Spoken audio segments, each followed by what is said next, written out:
নবী গো ইয়া রাসূলুল্লাহ কি ধর্ম বানাইছেন? আমার নবী কয় শোনো রে ফাতেমা, আমার আল্লাহ খবর পাঠাইছে আমার হুসাইন নাকি মাত্র সেজদা দিব 3টা। আমি আমার আল্লাহরে কইছি আল্লাহ জীবনের শেষ নামাজটা কি আপনি শেষ করতে দিতেন না? আমার আল্লাহ আমি দয়াল নবীরে কইছে ইয়া রাসূলুল্লাহ আপনি তো বলছেন হুসাইন যে কারবালায় শহীদ হইয়া যাইব, কারবালায় শহীদ হওয়ার কারণে আপনি দয়াল নবীরে বিনিময়টা কি দিব? নবী গো আপনি ফাতেমারে জানাইয়া দেন আমার হুসাইনের আরো একটা সেজদাতে বাকি আছে, ওই হাসরের ময়দানে হুসাইন একটা সেজদা দিয়া আপনি নানার উম্মতদেরকে পার কইরা নিবে। আর আমার নবী কয় আল হাসান ওয়াল হুসাইনু সাইয়্যিদা শাবাবি আহলিল জান্নাহ, হাসান হুসাইন হইলো জান্নাতের যুবকের সরদার। এ কুলসি এলাকার ভাই বাবারা বন্ধুরা, আজকে যে হযরত আব্দুল মান্নান মুনা দরবেশের মাহফিল সাজাইলা, সেই যুবকেরা এই মাহফিলের মধ্যে টাকা দিয়া পয়সা দিয়া সম্পদ দিয়া শরীক হয়ে গেছো, আল্লাহর কসম তোমরা ঠিকানা হযরত ইমাম হুসাইনের সঙ্গে জান্নাতের মধ্যে হবে। এবার বলেন এই বিশ্বাস আমরার অন্তরে আছে না না? আল্লাহকে মারলো রে মায়ের যতনের রতন, কে কারিয়া নিল মায়ের বুকের জাদু দন। আল্লাহ কে মারলো রে, আল্লাহকে মারলো রে মায়ের যতনের রতন, কে কারিয়া নিল মায়ের বুকের জাদু দন। আল্লাহ কে মারলো রে, আল্লাহ কাসেমের লাশে গোরার পিষ্টেতে চড়িয়া আপন স্বজনের মাঝে পৌঁছিল আসিয়া, ওরে তারে মাইরা অন্ধার করলো মদিনার ভুবন। আল্লাহ কে মারলো রে, আল্লাহ কে মারলো রে মায়ের যতনের রতনে, কে কারিয়া নিল মায়ের বুকের জাদু দন। আল্লাহ কে মারলো রে বাজানো হে আমার আজকে এই হযরতে মুনা রহমাতুল্লাহ আলাইহির 52তম উফাত বার্ষিকী মাহফিলের মধ্যে উপস্থিত জনতা, আপনারা বললেন জবানের মালিক আমার আল্লাহ, কেউ আস্তে বললেন কেউ জোরে বললেন, অসুবিধা নাই, তবে অন্তরের মধ্যে ওই আল্লাহ স্মরণটা সব সময় রাখবেন। আমার আল্লাহ কয় বান্দার দলেরা দুনিয়ার জমিনের মধ্যে থাকা অবস্থায় যখন আমি আল্লাহর কোন বান্দা আমি আল্লাহকে স্মরণ করে, ওই স্মরণ করার মাধ্যমে আমি আল্লাহ তারা বান্দার জীবনের গুনাহগুলো মাফ কইরা দেয়। বন্ধুরে দুনিয়াতে দুনিয়ার সন্তানেরা মারে মা বলে ডাক দিয়া স্মরণ করে, দুনিয়ার সন্তানেরা বাবার বাবা বলে ডাক দিয়া স্মরণ করে, একটা বারও তো আমার আল্লাহরে জিজ্ঞাসা করলা না মাবুদ তোমারে আমরা কেমনে স্মরণ করব? আমার আল্লাহ তাআলার পেয়ারা হাবিব মদিনার কামলিওয়ালা দয়াল নবী রহমাতুল্লিল আলামিন নবীজি হাদিস শরীফের মাধ্যমে জানিয়ে দেয়, আমার নবী কয় উম্মতের দলেরা আমার আল্লাহরে শুধু আল্লাহ কইয়া ডাকলে স্মরণ হয় না। হুজুর কি বললেন? আল্লাহ কইয়া ডাকলে স্মরণ হয় না? বলেন না না না, আল্লাহরে আল্লাহ বলে ডাকলে হয় জিকির। কি হয়? আল্লাহরে আল্লাহ বলে ডাকলে হয় জিকির। আমার আল্লাহকে আল্লাহ বলে ডাকলে যে জিকির হয়, জিকির শব্দের একটা অর্থ স্মরণ করা, জিকির শব্দের একটা অর্থ ক্ষমা প্রার্থনা করা, জিকির শব্দের একটা অর্থ হলো অনুশোচনা প্রকাশ করা, জিকির শব্দের আরেকটা শব্দ হলো অনুভব করা, জিকির শব্দের আরেকটা অর্থ দেখা, জিকির শব্দের আরেকটা অর্থ হলো কথোপকথন করা। কিন্তু বন্ধু এক অর্থে এক ভাষায় লোগাতের ভাষায় ব্যবহার হয়েছে, আমরা জানি না বিদায় আমরা আল্লাহ তাআলার স্মরণ করতে পারি না।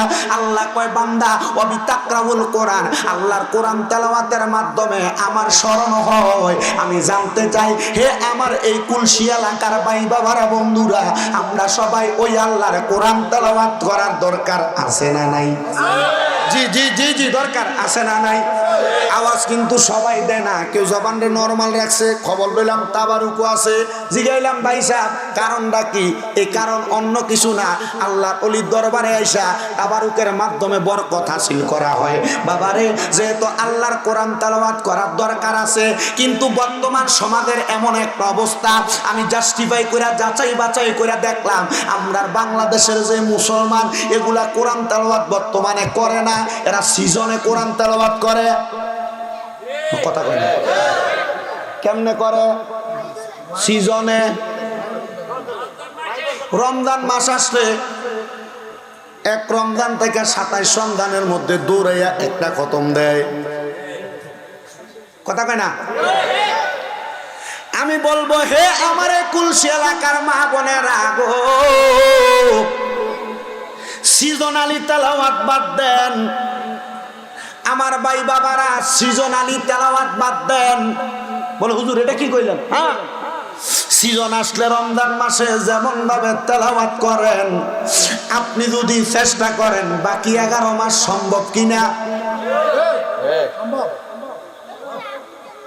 কথা কি বুঝতেছেন? আপনি চাইলে অবশ্যই রমজান মাস ছাড়া বাকি 11 মাসও তেলাওয়াত সম্ভব। আপনি আপনার বউকে বলবেন রমজান মাসে যেমন এক খতম কোরআন তেলাওয়াত করতা, 27 রাত্রে হাতের মধ্যে 100-200 হাদিয়া নিয়া ইমাম সাহেবের কাছে হুজুর একটু দোয়া করেন, দোয়াটা বক্সায় দিয়েন।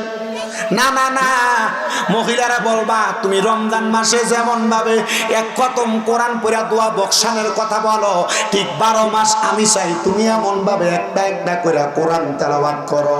মাগো মা, আর কতকাল দুনিয়ার রং তামাশার মধ্যে ব্যস্ত হইয়া থাকবা? বাইরা রে, আমি আপনাদের কদমে হাত দিয়া বলি, রমজান মাসে যেমন ভাবে আরামায়েশে সময় কাটান না, রমজান মাসে একটু সুযোগ পাইলে জিকির আজকার কোরআন তেলাওয়াত করে সময় কাটান। এখনো সুযোগ আছে। বাকি 11 মাস আপনি আপনার এমন ভাবে প্রস্তুত করে কোরআন তেলাওয়াত করেন, আপনার জীবনটারে সাজান, দেখবেন আল্লাহ তাআলা আপনার রিজিক দিয়া ভরপুর করে দিবে। আপনি কামাই করার জন্য পেরেশান হওয়া লাগবে না। আপনার কঠিন রোগ বালা মুসিবত হইলে আপনি পেরেশান হওয়া লাগবে না। রমজান মাসে অনেক মানুষকেই দেখা গেছে যারা ফজরের নামাজের আগে যখন ভোর রাতের খানা খাইতো, খানা খাওয়ার পরেও এরা যখন সময় থাকতো তাহাজ্জুদের নামাজ আদায় করত। কিন্তু বর্তমানে এই ইবাদত গুলা উঠা গেছে, মানুষ করতে চায় না। আল্লাহর দোহাই লাগে বাবারা, এই নামাজের মাধ্যমে আল্লাহ তাআলা আপনার রিজিকের ফয়সালা করবে, খাবারের ফয়সালা করবে, বিপদ আপদ থেকে উদ্ধার করবে, আপনার অভাব অনটন দূর করবে, সকল সমস্যার সমাধান করবে। এবার বলেন, সকল সমস্যার সমাধানে আমরা আল্লাহর ইবাদত করার দরকার আছে না নাই? হযরতে আব্দুল মান্নান মুনা দরবেশ আল্লাহর ইবাদত না কইরা ওলি হইছে না কইরা? কথা বলেন, কইরা না না কইরা? অবশ্যই কইরা, কিন্তু আল্লাহর ইবাদত কম করে নাই। ওলি হওয়ার জন্য, আল্লাহর বন্ধু হওয়ার জন্য ইবাদতটা করছে বেশি, বেশি হওয়ার কারণে বন্ধু হইছে। তিরমিজি শরীফের একটা হাদিস, যে হাদিস মুসনাদে আহমদের মধ্যে উল্লেখ আছে, আল্লাহর হাবিব সাল্লাল্লাহু আলাইহি ওয়াসাল্লাম কয় হাদিসে কুদসি, আমার আল্লাহ আমি নবীরে জানিয়ে দিছে, আমার আল্লাহ কয় বন্ধু নবী গো, আপনার উম্মত যদি 5 ওয়াক্ত নামাজের পাশাপাশি আরো কিছু বাড়তি নফল ইবাদত করে, ওই বান্দাটা আমি আল্লাহর বান্দা থাকে না, ওই বান্দাটা আমি আল্লাহর বান্দা থেকে আমি আল্লাহর বন্ধু হইয়া যায়। বাজানো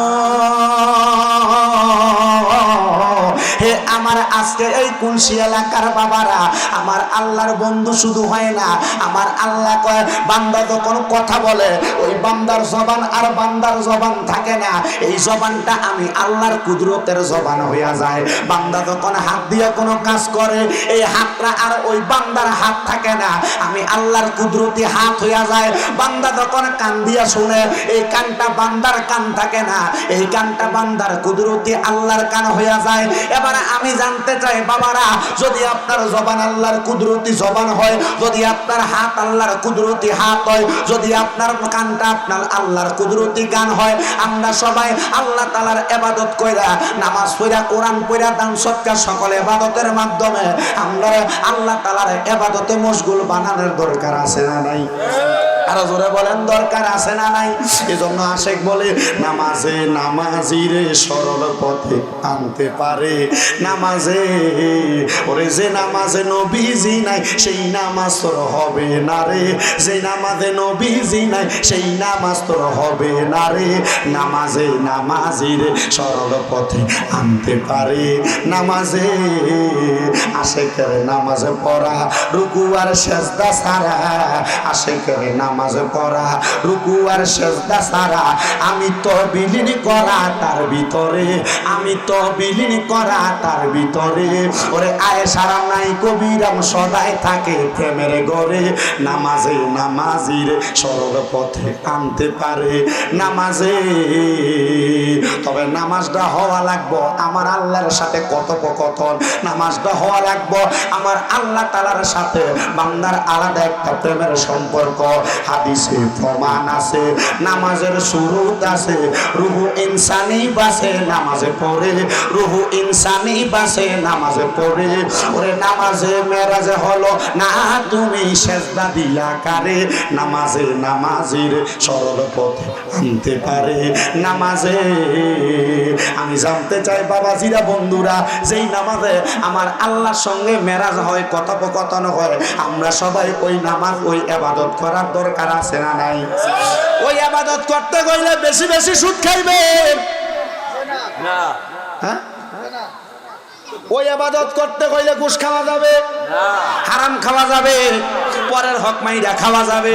ওই ইবাদত করতে হইলে দুনিয়ার সব হারাম খাওয়া বন্ধ করে দিয়া এমন ভাবে আমার আল্লাহরে স্মরণ করা লাগবে, আমার আল্লাহ বান্দার দুনিয়া এবং আখেরাত, দুনিয়াতে বেঁচে থাকা অবস্থায় কবরে যাওয়ার আগে কবরের রাস্তাটা ক্লিয়ার করে দিব। আল্লাহ কয় বান্দারে দুনিয়ার জমিন থেকে কবরে যাওয়ার পরে আমার রহমতের ফেরেশতারা তুমি বান্দারে রিসিভ করার জন্য আহলা ওয়া সাহলান মারহাবান দুয়ুফুল্লাহ দুয়ুফুর রহমান বইলা স্বাগতম বাজানোর জন্য অন্ধকার কবরটা আলোকিত কইরা দাঁড়িয়ে থাকবে। বন্ধুরে আমরা সবাই ওই কবরটারে আলোকিত বানাইতে চাই কি চাই না? জোরে বলেন চাই কি চাই না? ও বন্ধুরে ওই কবরটাকে আলোকিত বানানোর জন্য আমাদেরকে আমার আল্লাহ তাআলা এমন একজন নিয়ামত, এমন একটা নিয়ামত আমাদের মাঝে পাঠাইছে। আল্লাহ ওই নিয়ামতটা কি বলে? ওই নিয়ামত হলো নিয়ামতে কুবরা আয় বি মুহাম্মাদুর রাসূলুল্লাহ সাল্লাল্লাহু আলাইহি ওয়াসাল্লাম। জোরে কোন সুবহানাল্লাহ। ওই নিয়ামতের নাম মুহাম্মাদুর, আস্তে কথা কয়, ওই নিয়ামতের নাম মুহাম্মাদুর সাল্লাল্লাহু। আমার আল্লাহ তাআলার কাছে একবার কি জিজ্ঞাসা করবেন না? আল্লাহ ওই নিয়ামত মুহাম্মাদুর রাসূলুল্লাহ আমরার মাঝে পাঠাইলেন, আল্লাহ ওই নিয়ামতটা আমাদের মাঝে পাঠাইয়া আমরারে কি বুঝাইলেন? আমার আল্লাহ তাআলা আমার নবীর মাধ্যমে জানাইয়া দেয়, আমার নবী কয় উম্মত, হে আমি নবীর উম্মতের দলেরা, দুনিয়ার জমিনে আমি নবীকে যারা নিয়ামত হিসেবে গ্রহণ করলো, ওই ব্যক্তি যদিও দুনিয়ার জমিনের মধ্যে যুদ্ধ দুর্দশার মাধ্যমে সময় কাটায়, কিন্তু ইন্তেকাল করার পরে ওই ব্যক্তির মতো আরামদায়ক জায়গা কেউ পাবে না। নবী গো কেন? আমার নবী বলে আমার আল্লাহ তাআলা এই জগতের মধ্যে আমি নবীকে এমন একটা পরিবারের মধ্যে পাঠাইছে যেই পরিবারের মানুষ সদকা খাইতে পারে না। জি, সদকা খাইতে পারে না। হ্যাঁ, এটা নবীদের খাসিয়ত। কোন নবীরা সদকা গ্রহণ করতে পারতেন না, কারণ আল্লাহ তাআলা নবীদের জন্য সদকা খাওয়াটাকে বন্ধ রাখছেন। ইয়া রাসূলুল্লাহ কেন গো? আমার নবী কয় উম্মত, কারণ আমি নবীজিকে আমার আল্লাহ তাআলা রহিম নামের একটা উপাধি দিছে, যেই উপাধি দিয়া আমার গুনাহগার উম্মতরে আমি নবী কবরের মধ্যে বাঁচামো। আসেন বাবারে, এবার আমার রাসূলকে নবীজির প্রখ্যাত সাহাবী হযরতে আনাস ইবনে মালিক রাদিয়াল্লাহু তাআলা আনহু প্রশ্ন করে, ইয়া রাসূলুল্লাহ আমরা তো জানি বিসমিল্লাহির রহমানির রহিম, রহমান এবং রহিম আল্লাহর উপাধি। আমার নবী কয়, হে আমি নবীর উম্মতের দলেরা, রহিম নামটা আমার আল্লাহর উপাধি হইতে পারে, কিন্তু আমার আল্লাহ তাআলা ওই রহিম নামের ক্ষমতাটা ময়দানে মাশরে আমি নবীরে দান করে দিব। নবী ও কেন? আমার নবী কয়, শোনরে উম্মতের দলেরা, একদিন রজব মাসের দিবাগত রাত্রবেলা আমি নবী যখন আমার ঘর মুবারকের মধ্যে ঘুমাইছি, আমি হঠাৎ করে ঘুমের মধ্যে দেখলাম আমার আল্লাহ তাআলা আমি নবীরে সমস্ত ধন ভান্ডারের চাবি দান করছে। আমি নবী ধন ভান্ডারের চাবিটা পাইয়া আমার আল্লাহর কাছে জিজ্ঞাসিত করলাম, মাবুদ এই ধন ভান্ডারের চাবিটা কি? আমার আল্লাহ আমি নবীরে বলছে, ইয়া রাসূলুল্লাহ, ইয়া হাবিবাল্লাহ, নবী গো দুনিয়ার জমিনে সৃষ্টির প্রথম থেকে শেষ পর্যন্ত, যখন পর্যন্ত কিয়ামত হবে না, সব মানুষ তো কবরের মধ্যে চলে যাবে। সব মানুষ আপনি নবীর অপেক্ষা করবে।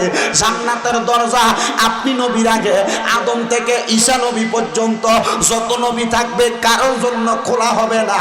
আপনি দয়াল নবী যতক্ষণ জান্নাতের দরজায় না যাবেন, নবী গো আপনি জান্নাতের দরজায় যাইয়া এই জান্নাতের মাফাতে চাবিটা দিয়া আপনি জান্নাতের দরজাটা খুলবেন। আমার নবী কয় উম্মত ওই দরজা খুইলা আমি দয়াল নবী জান্নাতের দরজাটার কেবারের মাঝ বরাবর দাঁড়াইয়া যাব। আমি জানতে চাই দরজার কেবারটার মধ্যে চৌকাঠটার মধ্যে যদি দাঁড়াইয়া যায় দরজা বন্ধ করন যায়নি? যায়নি। নবীজি বলতেছেন আমি রজব মাসের এক রাতে ঘুমাইছিলাম। ঘুমানোর পরে আমি স্বপ্ন দেখছি আমার কাছে ইল্লাবি মাফাত একটা চাবি দিছে। এটা এমন চাবি, এটা খাজাইনুল আরদি ওয়াস সামা, এটা জমিন এবং আসমানের সব খাজিনার চাবি। আমি চাবিটা পাইয়া জান্নাতের দরজার সামনে যখন যাব, আল্লাহ তাআলা আমি নবীরে জানাইছে জান্নাতের দরজায় যা দাঁড়াইব, দাঁড়ানোর পরে ওই জান্নাতের দরজায় দাঁড়াইয়া দাঁড়ায় আমি থাকবো। ইয়া রাসূলুল্লাহ, ইয়া হাবিবাল্লাহ, জান্নাতের দরজায় কষ্ট হইতেছে আপনারা? অসুবিধা হইতেছে কোনো? আমি আপনাদের এই এলাকাটাতে নতুন নাকি? আপনার জায়গার নাম নাকি? হ্যাঁ, টামটা নোয়াবাড়ি। টামটা নোয়াবাড়িতে শুধু এই কয়দিন আগে গেছিলাম, ফেব্রুয়ারি 16 তারিখ। ও এটাই টামটা। আমি কিন্তু আসলে মানে সৈয়দপুর চাই না আর কি, মানে মোটামুটি গোলায় রয়েছি আর কি। যতটুকু বলি যদি আপনার একটু মনোযোগ দিয়ে শোনা আমি চেষ্টা করব আমার যোগ্যতা অনুযায়ী দুইটা কথা বলতে। যদি ভালো লাগে শুনবেন, আর ভালো না লাগলে মনে করবেন যে আমার ফুতে আমার কানের কাছে একটু ব্যান হয়ে গেছে, ফুতের কথাটা একটু কানে লইয়া রাখলাম আর কি। অসুবিধা হইব না তো আপনাদের? তো আল্লাহর হাবিব আমি ওয়াজ শুরু করি নাই। আমি আল্লাহর হাবিবের একটু শান বইলা দুরূদ শরীফে যাবো, জিজ্ঞাসা কইরা ওয়াজের ধারাবাহিকতায় যাবো। বিরিয়ানি তখন ঠান্ডা হয়ে যেত না? ঠিক আছে। গরু বলে দিছে বছর কাটা, এবার রেডিও তো করা আরেকটা গরু লাগবে আগামী বছরে লেগে। আচ্ছা, এবার আসেন আমার নবী কয় জান্নাতের চৌখাটে দাঁড়াবো করুন যাইবনি। আমার নবী যখন এই কথা বললেন, সাহাবাই কেরাম কই ইয়া রাসূলুল্লাহ এই দরজায় কেন দাঁড়াইবেন জানতে চাই। নবী কয় আমার একটা উম্মত যদি বাকি থাকে আল্লাহর কসম আমি নবী জান্নাতের দরজা বন্ধ করতাম না।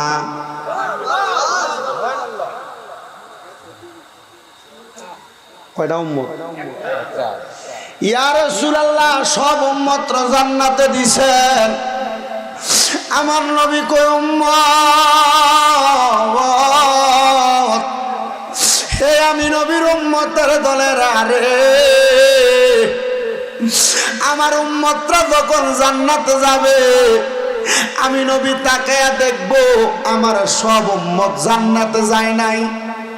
ইয়া রাসূলুল্লাহ বাকি উম্মত গুলা কোথায়? আমার নবী কয় হাসরের ময়দানে হিসাব নিকাশ করার পরে যে উম্মত ঈমান এবং আমলের কারণে নাজাত পেয়ে গেছে তারাই না জান্নাতে যাবে। আমি আমার আল্লাহর কাছে বলবো মাবুদ ও আল্লাহ আমি নবীর আর বাকি উম্মত গুলা কোথায়? আমার আল্লাহ বলবে হাবিব আপনার বাকি উম্মত গুলা হাসরের ময়দানে দাঁড়ায় রইছে।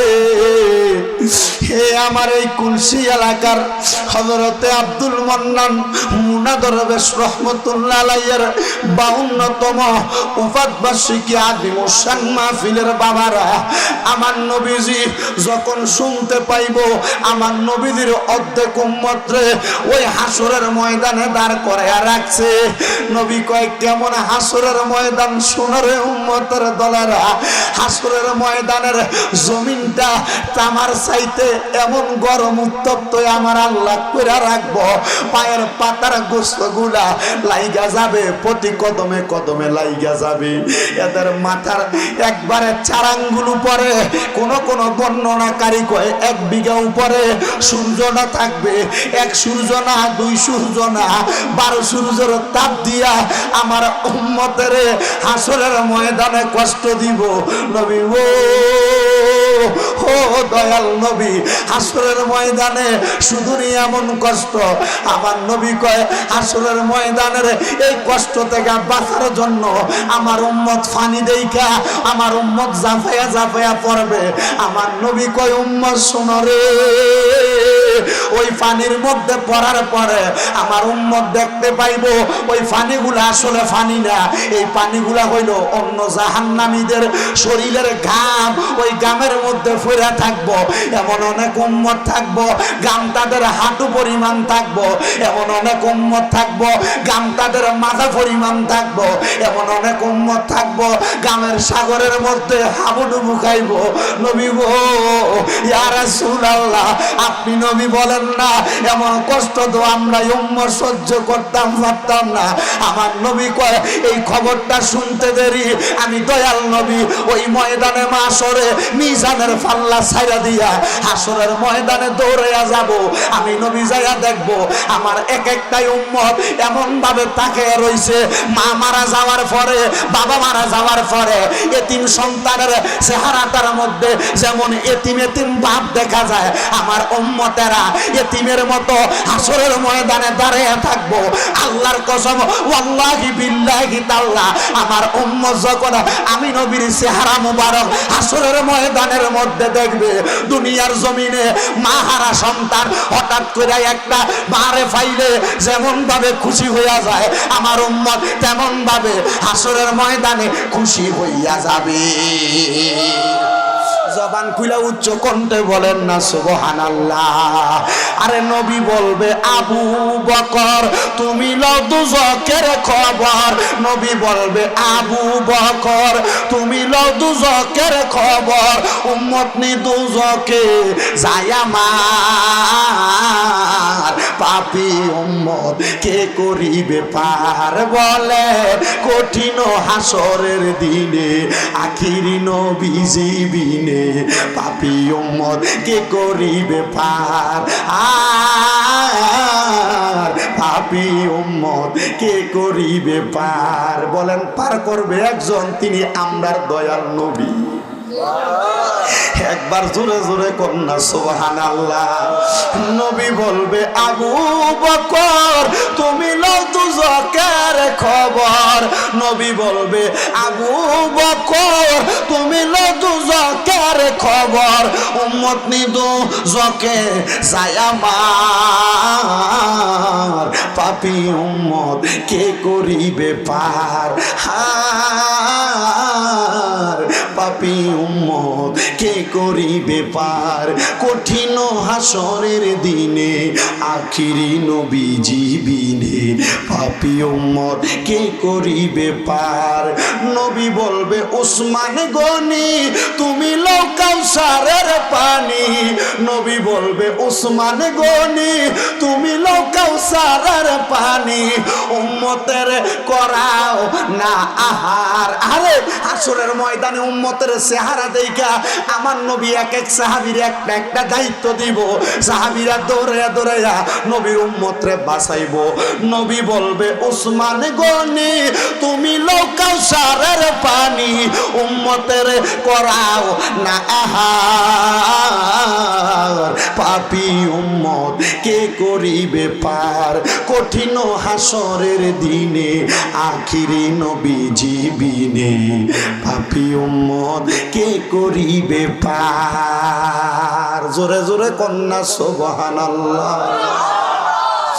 আমার নবী একটা ডাক দিয়া কই উম্মত রে, হাসরের ময়দানে যখন আমি নবী হাজির হয়ে যাব আমার উম্মতের এমন অবস্থা দেখব রে, আমি তাকে দেখব হাসরের ময়দানের পশ্চিম অংশের মধ্যে সুন্দর একটা স্টেজ সাজানো। ইয়া রাসূলুল্লাহ ওই স্টেজটা কেন সাজানো?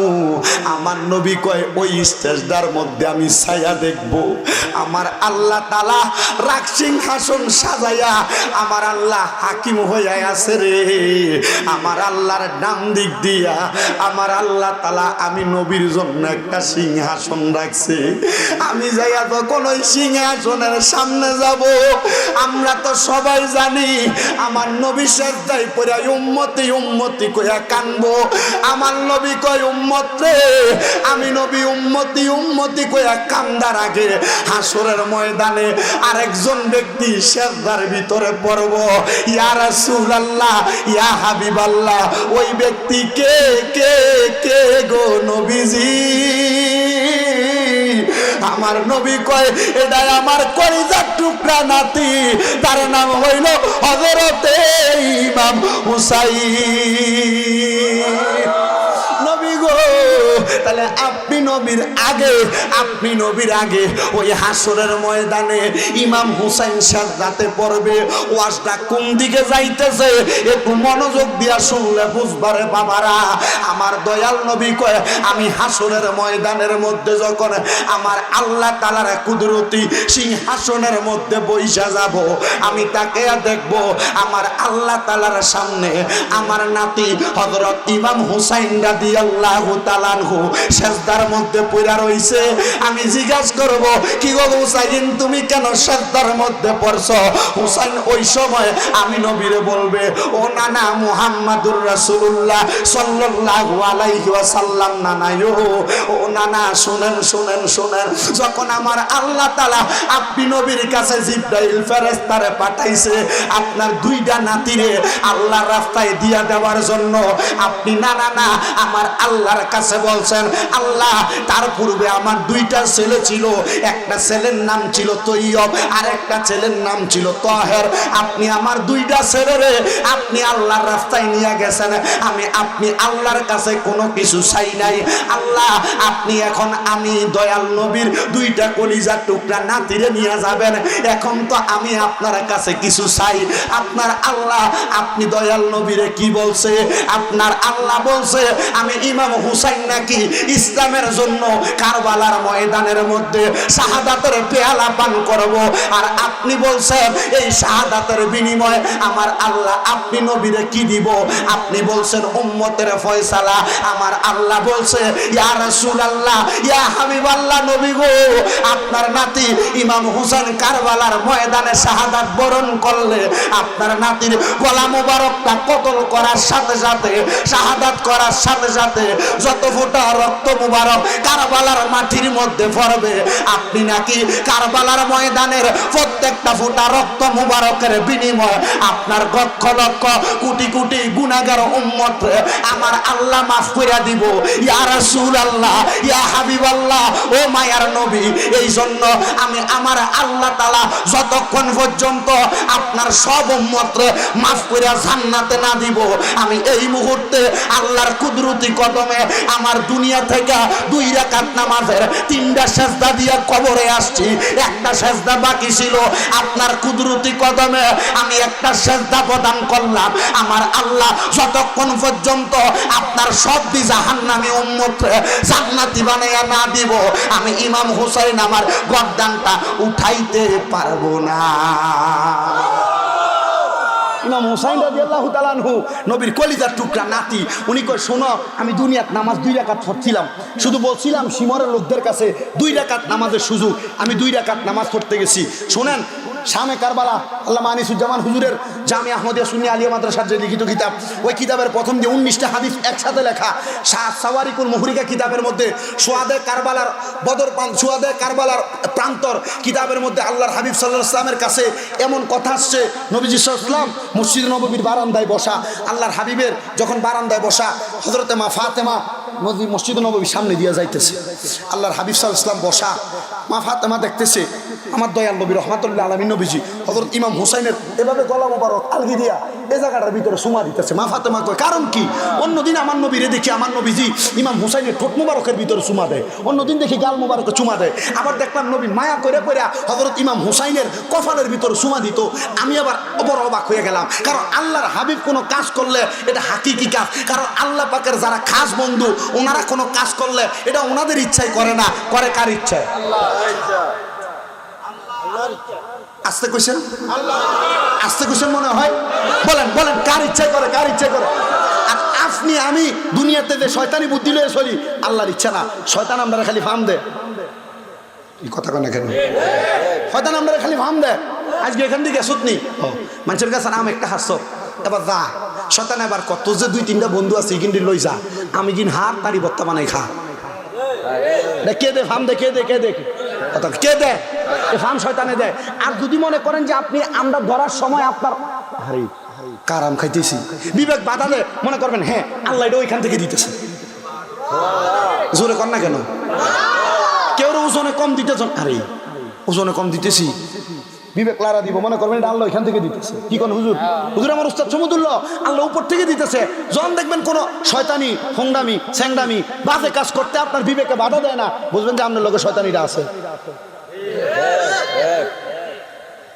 ঠিক আছে নি আর যদি বালা কাজ করতে দেখেন যে না না ঠিক আছে বালা কাজ এটা ঠিক আছে আবার খারাপ কাজ করতে গেলে বিবেকে বাধা দেয় মনে করবেন যে না আল্লাহ উপর থেকে আপনার এটা করে বাঁচাইতেছে আল্লাহর জন্য রক্ষা করে জোরে কোন আমি একটু মুহাব্বতের আওয়াজে দুরূদ শরীফ পড়েন আল্লাহুম্মা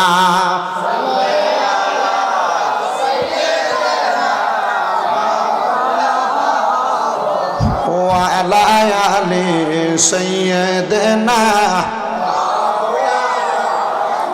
কারবালায় ঘটিল এক আজব কাহিনী কারবালায় ঘটিল এক আজব কাহিনী নবীর আওলাদ আজগর শহীদ পাইল না পানি বলেন নবীর আওলাদ আজগর শহীদ পাইল নি বলেন কারবালায় ঘটিল এক আজব কাহিনী কারবালায় ঘটিল এক আজব কাহিনী নবীর আওলাদ আজগর শহীদ পাইল না পানি বাবারে নবীর আওলাদ আজগর শহীদ পাইল জিবা শুকায় গলা শুকায় শুকায় ঠুটখানি বলেন জিবা শুকায় গলা শুকায় ঠুটখানি কান্নার আওয়াজ বাহির হয় না কান্নার আওয়াজ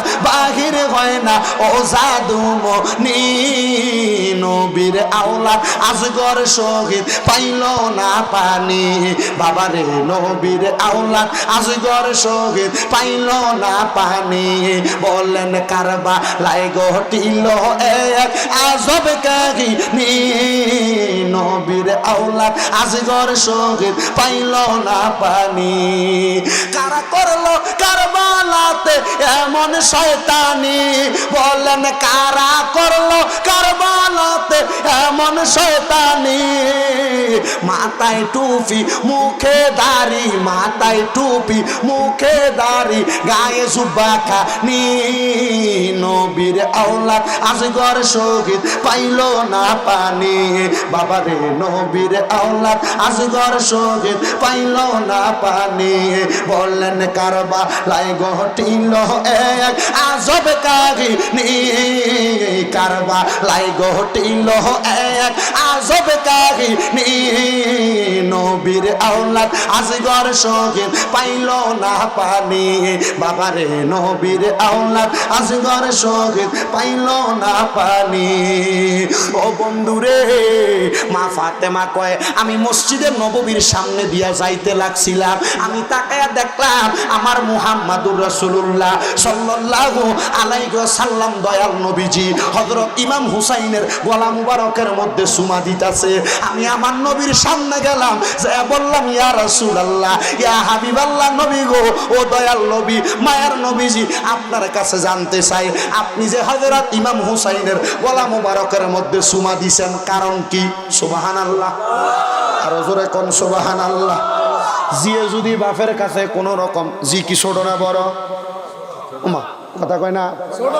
জি ছোট বাপ হইল বড় এবার জানতে চাই ছোট মানুষ হইয়া বড় মানুষে যদি কোনো প্রশ্ন করে আরে কি প্রশ্ন করলো কি বুঝে জানি প্রশ্নটা করলো হযরতে ফাতেমা কয় আব্বা ও আব্বা কারণ কি সুমা কেন গালে দিলেন না সুমা কেন ঠোঁটে দিলেন না সুমা কেন কপালে দিলেন না আব্বা মাঝে মাঝে দেখি আদর করে বুকেও সুমা দেন ও আব্বা কারণ কি হুসাইনের গলায় কেন সুমা দিছেন আল্লাহর কসম, মা ফাতেমা নিজে বর্ণনা করে হাদিসটা, ডাক দিয়া কো জগৎবাসী, আমি আমার আব্বারে এর চাইতে বেশি আর কোনোদিন কাঁদতে দেখছি না।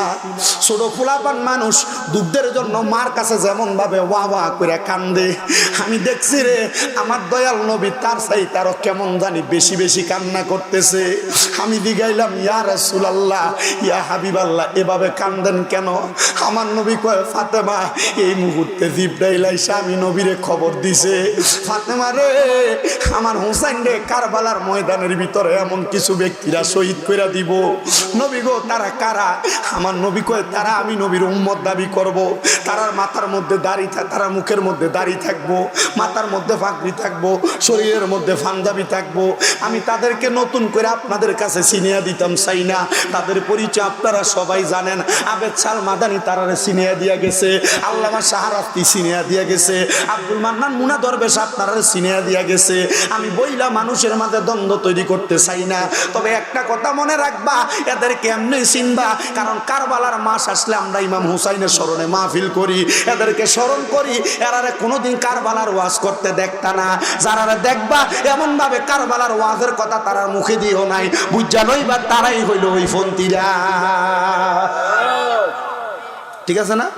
কারণ নাম করার দরকার আছে? আমি কইটা মহাবি উমক হুমক হুমক দরকার আছে? আমার কেউ কথার দরকার নাই। দেখবেন বর্তমান সমাজের ভিতরে এই সোহাদায়ে কারবালার হালে বায়ে তার আলোচনা আমরা করি না, করি। একটা শ্রেণীর লোক, একটা না কয়েকটা শ্রেণীর লোক আছে যারা এই কারবালার আলোচনার কোনো মূল ধারাবাহিকতা এরা টানেই না। এরা বদর যুদ্ধ, উহুদের যুদ্ধ, খন্দকের যুদ্ধে এগুলোর ওয়াজ করে, কিন্তু কারবালার যুদ্ধের ওয়াজ করে না। কারণ কি? কারবালার যুদ্ধের ওয়াজ করলে নবীর ফেম আর মহব্বতের ওয়াজ করা লাগবে। ঠিক আছে নি?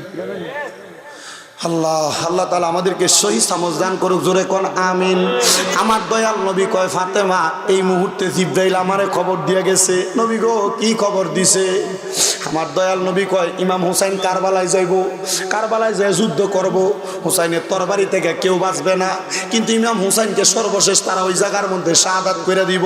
শাহাদাত হওয়ার আগে আমার হুসাইন কারবালায় নামাজ পড়ব 2 রাকাত। ফাতেমা রে,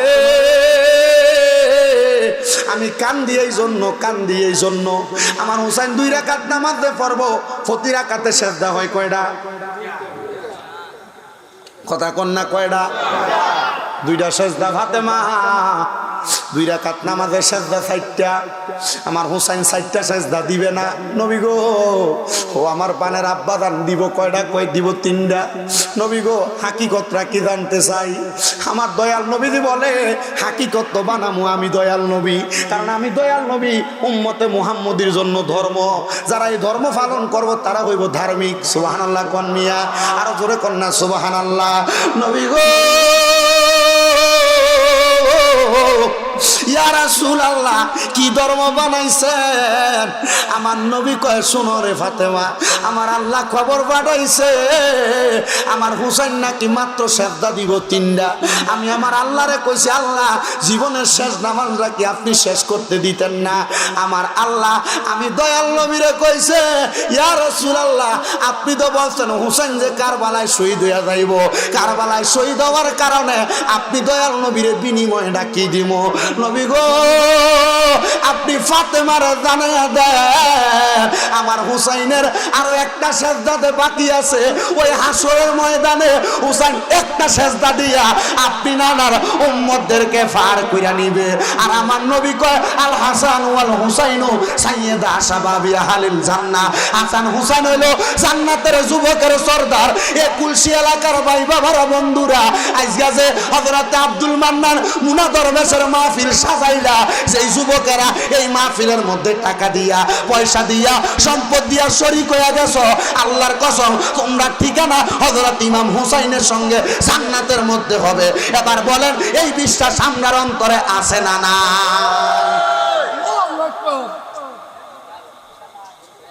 গেল পাল্লা, ইমাম হুসাইন কারবালার ময়দানে শাহাদাত, কিন্তু শাহাদাতের আগে কারবালার ময়দানে আরো বড় অনেক ঘটনা ঘটছে।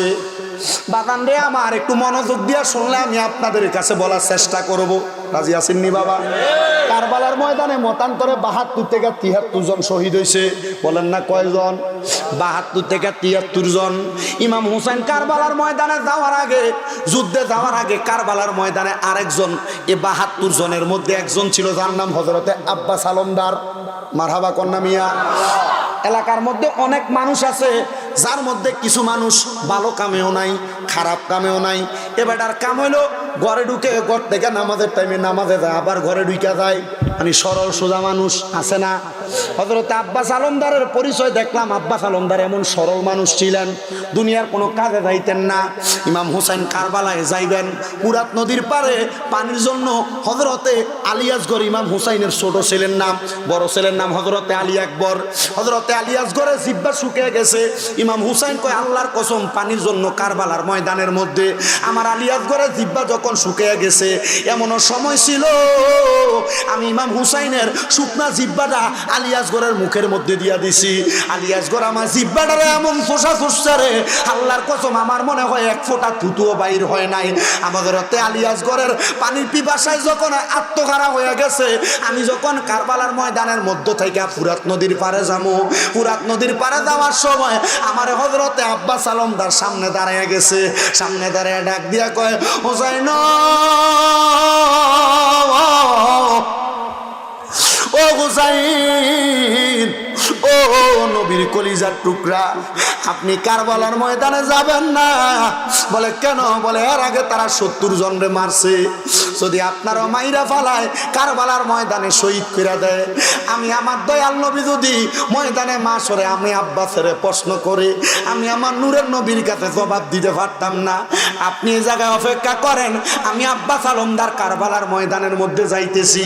হযরতে আব্বাস আলমদার ওনার হাতের মধ্যে পরা তসবিহ গনা ছাইরা দিয়া আব্বাস আলমদারের একটা পাগলা ঘোড়া, ওই ঘোড়াটার উপরে চড়ছেন, হাতের মধ্যে একটা পানির পাত্র নিছে, পোয়ারা নিছে। আগে পানির পাত্র বানাইতো ওটার যে সামরা সিলাই কইরা কি দিয়া, এটা কি জানি কইতো,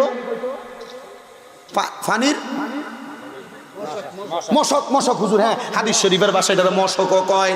হযরতে আব্বাস আলমদার মশকটারে ড্রাম কাদের মধ্যে লইয়া আব্বাস আলমদার সামনের দিকে যাইতেছে, সামনের দিকে যায়। হযরত আব্বাস আলমদার ফুরাত নদীর মধ্যে নামছে, ঘোড়ার পিঠে বসা, ঘোড়ার পিঠ থেকে নামে নাই।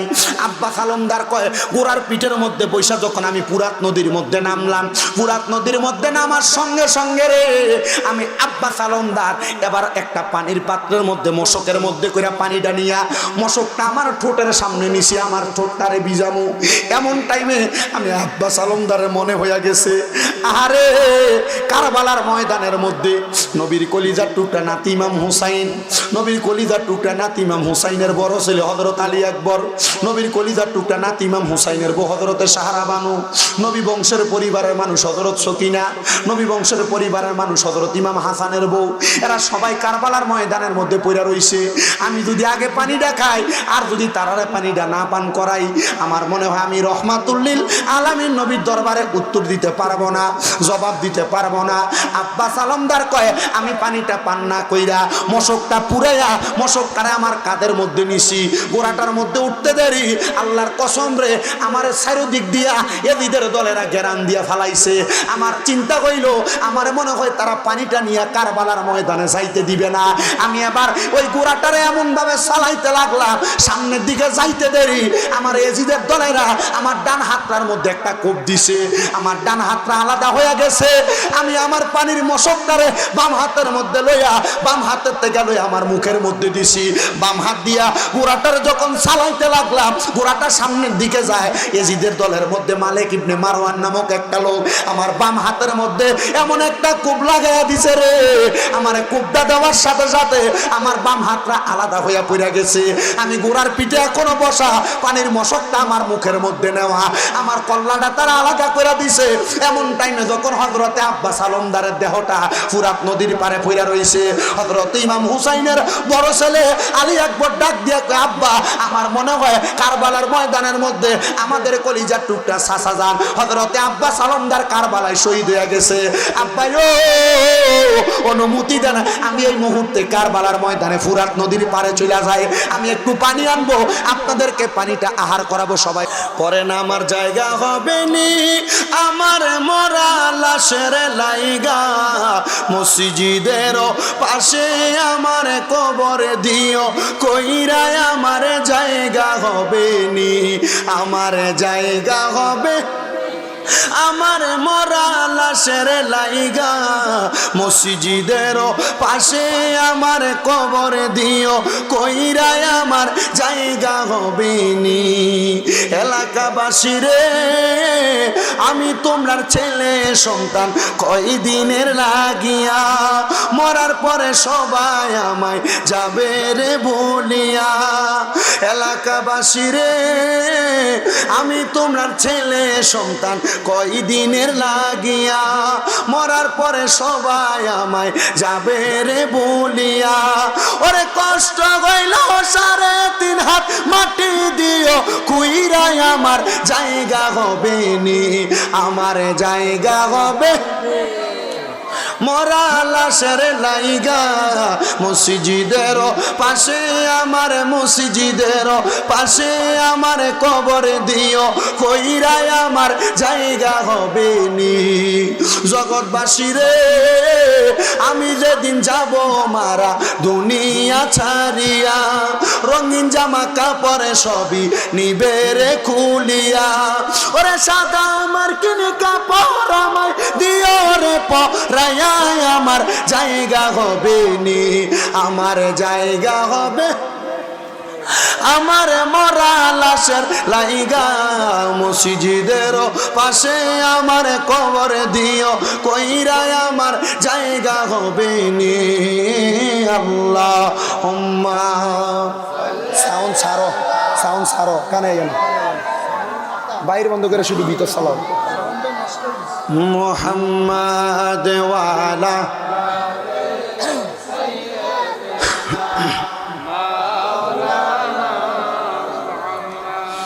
ইমাম হুসাইনের বড় ছেলে হযরতে আলী আকবর বাবারে ডাক দিয়ে কয় আব্বা, হযরতে আব্বাস আলমদার চলে গেছেন ফুরাত নদীর পারে, এখনো আসে নাই, অনুমতি দেন এখনই আমি ওই আব্বাস আলমদার যেখানে ফুরাত নদীর পারে যে আমি একটু পানি নিয়ে আসবো। ইমাম হুসাইন বলে বাবা অনুমতি দিলাম। হযরতে আলী আকবর যখন হযরত ইমাম হুসাইনের অনুমতি নিয়ে রওনা করলেন কারবালার ময়দানের মধ্যে যাইয়া, হযরত আলী আকবর ইয়াজিদ বাহিনীর সঙ্গে যুদ্ধের মধ্যে লিপ্ত হয়ে গেছে। যুদ্ধ করতে করতে করতে করতে হযরতে আলী আকবর যখন যুদ্ধটা আর করতে পারতেছেন না, শরীরের সব শক্তি নিশক্তি হয়ে গেছে। হযরতে আলী আকবর ঘোড়াটারে চড়তে চড়তে হযরত ইমাম হুসাইনের সামনে চলে আসছে, আর কত বলতে পারতেছেন না। যুদ্ধ করতে করতে আলী আকবর হযরত ইমাম হুসাইনকে ডাক দিয়া কয় আব্বাই ও দেখছেন নি এজিদের দলেরা আমার পিঠের মধ্যে তরবারির আঘাত করছে, ডান হাতের মধ্যে আমারে তীর মেরে দিছে, আমার মাথার মধ্যে তারা তরবারি দিয়ে আঘাত করছে। আব্বা আমি পানির পিপাসা সহ্য করতে পারি না, আপনি আমার একটু পানির পিপাসা নিবারণ করেন। ইমাম হুসাইন ডাক দিয়া কয় আমি বুঝতে পারলাম মনে হয় আলী আকবর আর বেশিক্ষণ দুনিয়াতে থাকবে না, এজন্য দেখবেন আল্লাহর হাবিব সাল্লাল্লাহু আলাইহি সাল্লাম নিজে ঘোষণা করতেছে যদি কোনো মানুষ মৃত্যুর যন্ত্রণায় ছটফট করে আমরা মাঝে মাঝে মুহাব্বত করে মায়া করে নিয়ে মুখে একটু পানি দিয়ে দেই। নবী কই উম্মত না রে না, মৃত্যু ছটফটাইলে কোনো মানুষের মুখের মধ্যে পানি দিও না। নবী গো কেন? কারণ ওই সময় শয়তান তার সামনে দাঁড়াইয়া থাকে, ওই পানির মধ্যে প্রস্রাব করে দেয়, ওই পানিটা মুখের মধ্যে নেওয়ার কারণে তার ঈমান হারা হওয়ার সম্ভাবনা আছে। হযরতে আলী আকবর যখন ইমাম হুসাইনের কাছে পানি চাই, ইমাম হুসাইন ডাক দিয়া কয় আরে তোমারে আমি দুনিয়ার পানি কই থেকে পান করাবো? চিন্তা করো না, কিছুক্ষণ পরে শাহাদাত বরণ করবা, ইন্তেকাল করার পরে আমার নানা মুহাম্মাদুর রাসূলুল্লাহ ময়দানে মাশরের মধ্যে হাজির হওয়ার আগে যখন তোমারে কবরের মধ্যে বিসমিল্লাহি ওয়া আলা মিল্লাত রাসূলিল্লাহ বলে কবরে রাখবো, ওই কবরে তোমার জন্য কাউসারের পানি লইয়া দাঁড়াইয়া রইছে। হযরতে আলী আকবর কারবালার ময়দানের মধ্যে যখন দুনিয়া থেকে বিদায় হয়ে গেছে, হযরতে আলী আকবরের বিদায় হওয়ার সাথে সাথে আলী আকবরের মা হযরতে সাহারা বানু ইমাম হুসাইনের স্ত্রী আলী আকবরের লাশটা বুকের মধ্যে লইয়া উনি কান্দে আর মনে মনে জপতেছে, আল্লাহ আমার একটা জাদুমণি এর আগে পানির পিপাসায় কাতর হইয়া কারবালার ময়দানে ফুরাত নদীর পারে যাওয়ার পরে দিদেরা তীর মেরে মারছে, আমার এই ছেলেটাও মারা গেল, এই ছেলেটাও শহীদের পেয়ালা পান করব। এবার একজন আশেক সুরে সুরে বলে, আল্লাহকে মারলো রে মায়ের যতনের রতন, কে কারিয়া নিল মায়ের বুকের জাদু দন, আল্লাহ কে মারলো রে, আল্লাহ কে মারলো রে মায়ের যতনের রতন, কে কারিয়া নিল মায়ের বুকের জাদু দন, আল্লাহ কে মারলো রে।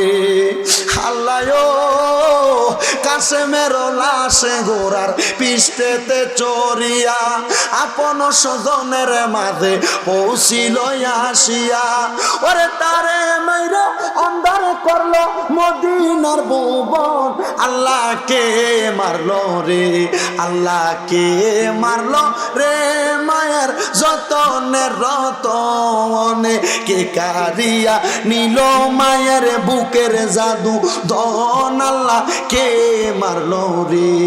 আল্লাহ কাসেমের লাশ স্বজন যখন দেখিল, আসমান ভাঙ্গা যেন তাদের মাথাতে পড়ল, ওরে ঘরে বাইরে লাগল আগুন কাসেমের লাগিয়া, আল্লাহ কে মারলো রে, আল্লাহ কে মারলো রে মায়ের যতনের রতনে, কে কারিয়া নিল মায়ের বুকের জাদু দন, আল্লাহ কে মারলো রে।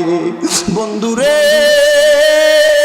হযরতে সাহারা বানু হযরতে আলী আকবরের লাশটা বুকের সঙ্গে জড়াইয়া ধরা ধরা আমার আল্লাহর কাছে ফরিয়াদ জানায়, মাবুদ কারবালার ময়দানের এমন বিষাদ সিন্ধুকে আপনি চোখে দেখেন না, আমার চোখের সামনে আমি মারে তিন বানাইয়া দিয়া আমার কলিজার টুকরা সন্তান বিদায় হইয়া গেছে, আল্লাহ গো আমি মা দোয়া চাই আমার শহীদ সন্তানদের উসিলায় আমরা আহলে বায়াতদেরকে আপনি কবুল করে নেন। বন্ধুরে কারবালার ময়দানে মা যদি সন্তান হারা বেটা বুকে লইয়া সন্তানের জন্য আমার আল্লাহ তাআলার কাছে হাত বাড়াইয়া দিতে পারে, আজকের এই কুলসি হযরতে আব্দুল মান্নান মুনা দরবেশের মাহফিলে বৈশা 52তম উফাত উপলক্ষের মাহফিলে বৈশা আজকের মাহফিলে যাদের মা নাই যাদের বাবা নাই আমরা যদি আল্লাহর কাছে দোয়া করি, আল্লাহ আজকের মাহফিলে আহলে বায়াত কারবালার সদস্যদের দোহাই দিয়া তোমার বন্ধু হযরতে আব্দুল মান্নান মুনা দরবেশের দোহাই দিয়া আমার মা কবরে দোয়া চাই, মা কবরে দোয়া চাই, আব্বা কবরে আব্বার কবর রাজাত মাফ চাই। আমি জানতে চাই আমার আল্লাহর কাছে দোয়া করলে আমার আল্লাহ ওই দোয়া কবুল করতে পারে কি পারে না? আরো জোরে বলেন পারে কি পারে না? ও বন্ধুরে কেন আপনি আপনার ওই মায়ের জন্য দোয়া করবেন, কেন আপনি আপনার ওই বাবার জন্য দোয়া করবেন? আপনার আম্মা আব্বা আপনি সন্তানদের নিজে না খেয়া মানুষ করছে, আপনার আম্মা আব্বা নিজে কোনো ভালো জামা কাপড় না পইরা আপনি সন্তানদের ভালো জামা কাপড় পরাইছে। হে আমার এই কুলসি এলাকার পর্দার অন্তরালের মা বোনেরা, এই এলাকার মুরব্বীরা, এই এলাকার যুবকেরা, হয়তো তোমরা চিন্তা করো হুজুর আজকে এই কুলসি মুনা দরবেশের মাহফিলের মধ্যে কত মানুষ আনাগোনা করে। আরে আমার আব্বা যখন বাইসা ছিল আমার আব্বা তো আমার সঙ্গে একসাথে মাহফিলে আসতো, আবার আমিও আমার আব্বার সঙ্গে মাহফিলে আসতাম। হুজুর আমার মা মাহফিলে আসার সময় আমার 10, 15, 20 টাকা দিয়া বলতো মাহফিলে হাদিয়াটা পৌঁছে দেওয়ার জন্য। জানি না রে আজকে এই কুলসি মুনা দরবেশের মাহফিলে কোন সন্তান জানি বসছে, ওই সন্তানের মা ডারে কবর দিয়ে আজকের মাহফিলে বৈশা গেছে। কোন সন্তান জানি বসছে আব্বাটারে কবর দিয়া মাহফিলে বৈশা গেছে। যে আব্বা খাতের মধ্যে রোয়া লাগাইতে লাগাইতে আব্বার পায়ে ব্যথা মাথা ব্যথা হয়ে গেছে, আব্বা দান 5-10 টাকা খরচ করে আব্বা ওষুধরা খায় নাই। আব্বা চিন্তা করত এই 5-10 টাকা দিয়ে আমার ছোট জাদুমণি সন্তান ভালো কোনো খাবার খাইতে পারবে। রাত্রবেলা পাউটারে আব্বা দান খাটের মধ্যে আসার দিত, আব্বা বেতার জ্বালা সহ্য করতে পারতো না। এমন অনেক সময় ছিল তোমার মা দুঃখিনী, তুমি সন্তানরে মানুষের মতো মানুষ বানানোর জন্য সকালবেলা তোমার মা পেটের মধ্যে কোনো খানা দেয় নাই। তোমার আম্মা জান পান্তা ভাত গুলা তুমি সন্তানের জন্য রাইখা দিত। মা চিন্তা করতো আমার সন্তান স্কুল মাদ্রাসা থেকে আসলে পান্তা ভাতটা খাইলে আমার সন্তানের বুকটা ঠান্ডা হইব, কলজাটা ঠান্ডা হইব। আজকে তুমি সন্তানের কাছে লাখ লাখ টাকা, কোটি কোটি টাকা, ব্যাংকের মধ্যে টাকার অভাব নাই, কিন্তু আজকে তুমি তোমার মার মুখে এক লোকমা খানা তুলা দিতে পারো না। মাহফিল উপলক্ষে তোমার বাড়িতে মেহমান অতিথির অভাব নাই, কত রং বেরঙ্গের খাবার তোমার ঘরে, কিন্তু তুমি তোমার মার মুখে, আব্বার মুখে এক টুকরা গোশত তুলা দিতে পারো না। আরে সামনে যে কোরবানির ঈদ আসতেছে, সন্তানগুলার কলিজা সিরা যায়। গতকালকে মাহফিল করেছিলাম কসবা থানার জেঠুয়ামুড়া গ্রামে, ওই এলাকায় বলছিলাম কুমিল্লা হোমনা থানার একটা ছেলে আমার দুবাই থেকে কল দিয়া বলে, হুজুর আমার মাও নাই বাবাও নাই, মনটা বলে আমার মা বাবার জন্য দোয়া করবেন। আমি জিগাইলাম কেন রে মা বাবার জন্য দোয়া চাস? ছেলেটা কয়, হুজুর আমার আব্বা জান নিয়ত করছিল আমরার ঘরে বড় একটা গাই গরু লালন পালন করছে, কোরবানির ঈদ আসলে আমার আব্বা গরুটা বিক্রি কইরা অর্ধেক টাকা দিয়ে আমরার বাড়িতে কোরবান দিব। আমার মা দুঃখিনী, মায়ের গলার শখ করা চেনটা পর্যন্ত বিক্রি কইরা দিছে। বিক্রি কইরা আমার আব্বা আম্মা মিলা আমি সন্তানরে বিদেশ পাঠাইছে। হুজুর আমার মা বাবা আমার বিদেশ পাঠানোর 3 মাস পরে আমার আব্বাটা স্ট্রোক করে মারা গেছে, আমার মাটা 5 মাস পরে মারা গেছে। হুজুর এখন আমার ব্যাংকে 1 কোটি টাকার উপরে হবে। আজকে 3 বছর কোরবানি দেই, কিন্তু হুজুর কোরবানির গোশত আমি আমার মার মুখে তুইলা দিতে পারি না। হইছেলে কয়, হুজুর আগে সমাজের মানুষ গোশত পাঠাইলে জোহরের সময় আসরের সময় হইয়া যাইতো গোশত রান্না করতে, কিন্তু আজকে আমার মা নাই, আমার আব্বা নাই, আমি লাখ লাখ টাকার গরু কোরবানি দেই। হুজুর আমার কোরবানি দেই কথা সত্য, আমার মনে শান্তি নাই। হে সন্তান, মা বাবা কোরবানির গোশত যদি রান্ত সাথে 2টা-5টা আলু বাড়াইয়া দিত, গোশতটা তুমি সন্তানের পাতে তুইলা দিত, মা জননী আলুটা দিয়া ভাত খাইতো। আজকে বুঝি তোমার এমন মা কবরে, সামনে যে কোরবানির ঈদ আসতেছে, সন্তানগুলা মা ফালাইয়া বাবারে কবর দিয়া কোরবানি দিবে, কিন্তু সন্তানগুলার মনের মধ্যে শান্তি নাই। আজকের মাহফিলে হয়তো এমন অনেক সন্তান আছো, তোমার মা বাবা বাড়িতে আছে কিন্তু তোমার ঘরে ভাত খায় না। এমন অনেক সন্তান হয়তো আছো যারা তোমার মা বাপরে জুদা কইরা দিছ, মা বাপরে আলাদা কইরা দিয়ে আজকের মাহফিল শুনতে আসছো। আল্লাহর কসম তোমার মতো শ্রোতার আমার দরকার নাই, কারণ এই মা বাপের মনে কষ্ট দিয়া আমার ওয়াজ শুনবা, এই ওয়াজ দিয়া তোমার কোনো লাভ হবে না। ওয়াদা করো, পারলে দাও তোমার পাও আমার সামনে দাও, আমি শামীম নেদার জিব্বা দিয়া তোমার পাও আমি পরিষ্কার করে দিমু। তবু ওয়াদা করো এখান থেকে বাড়িতে যাইয়া ওই মা বাবার পা গুলার মধ্যে ধরে মাপ চাইবা, মা বাপের পা গুলার মধ্যে ধরে বলবা, মা ও আব্বা আল্লাহর রাস্তে আমি সন্তানরে মাফ করে দেন। যতক্ষণ পর্যন্ত তোমার মা তোমার বাবা মুখ দিয়া বলছে মাফ কইরা দিছি, ততক্ষণ পর্যন্ত মা বাবার পাও চাইরো না। বাইয়ে বাইয়ে ঝগড়া করে মা বাপরে আলাদা করে দিছ, বউয়ের কথা শুই না মা বাপরে আলাদা কইরা দিছ।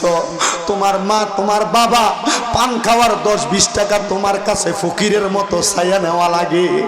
আল্লাহর দোহাই লাগে রে সন্তানের দল, এই সম্পদ দিয়া কোনো শান্তি পাইবা না যদি তোমার সম্পদ দিয়া তোমার মা বাবা শান্তি না পায়। ওয়াদা কর, ওয়াদা করে এখান থেকে বাড়িতে যে মাফ চাইবি। এই মুনা দরবেশের মাহফিল কবুল হবে কিনা কেউ গ্যারান্টি দিতে পারবে না।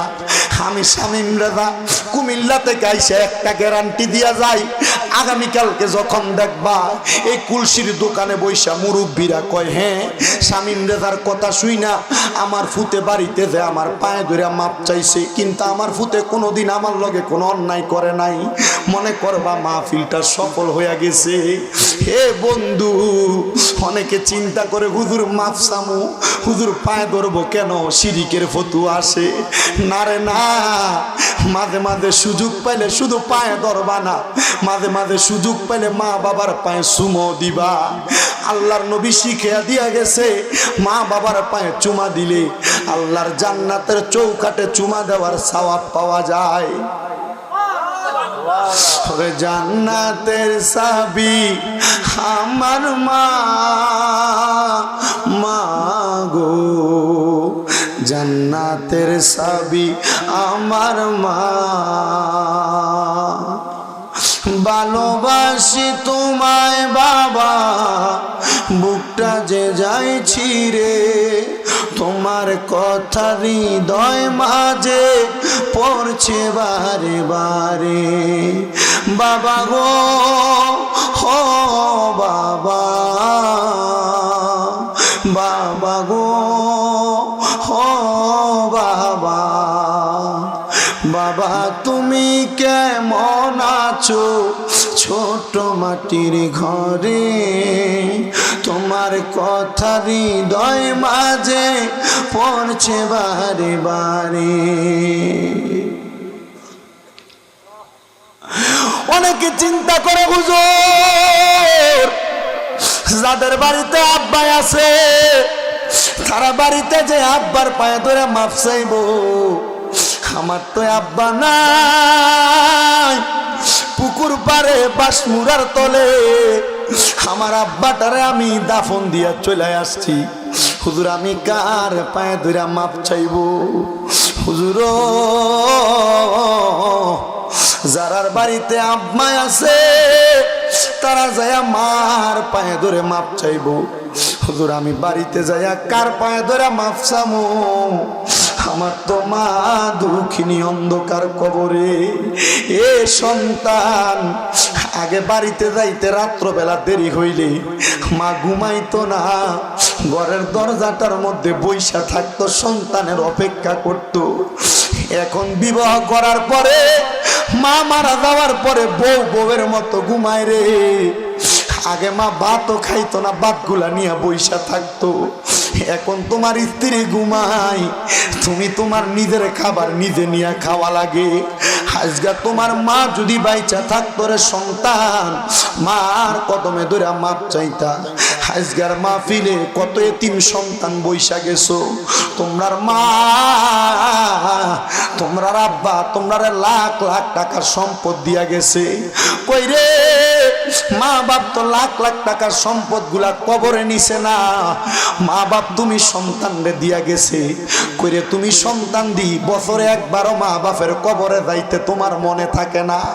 এখানে হয়তো এমন অনেক সন্তান আছে যারা কবরস্থানের সামনে গেলে মা বাবার কবর চিনো কিনা জিজ্ঞাসা করলে কবর চিনে দিতে